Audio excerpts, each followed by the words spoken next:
अभयसिंह दादा जगताप विजय होण्यासाठी मायाक्का देवी चरणी पळसावडेकरांचा दुग्धाभिषेक। सातारा सांगली स्थानिक स्वराज्य संस्था निवडणुकीत अभयदादा जगताप यांच्या विजयासाठी प्रार्थना।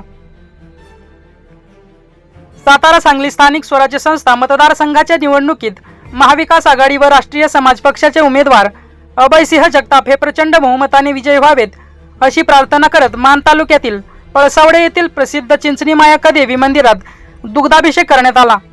पळसावडे येथील मायाक्का देवीच्या चरणी दुग्धाभिषेक घालून अभयदादा जगताप यांच्या विजयाचे साकडे घालण्यात आले। यावेळी राष्ट्रीय समाज पक्षाचे सातारा जिल्हा सचिव विलास चव्हाण, भागवत जानकर, रणजित यादव, कोंडीराम खुपकर यांच्यासह अनेक युवक व कार्यकर्ते उपस्थित होते।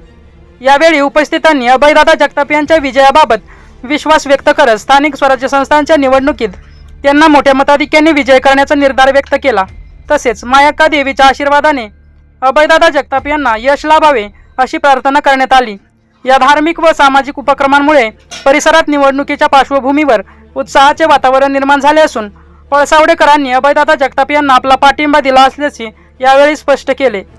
झुंजार न्यूज महाराष्ट्र संपादिका सोनाली माने, बिदाल। अशाच ताज्या घडामोडी पाहण्यासाठी आत्ताच झुंजार न्यूज महाराष्ट्र या चॅनलला लाईक, शेअर आणि सबस्क्राईब करा। झुंजार न्यूज महाराष्ट्र।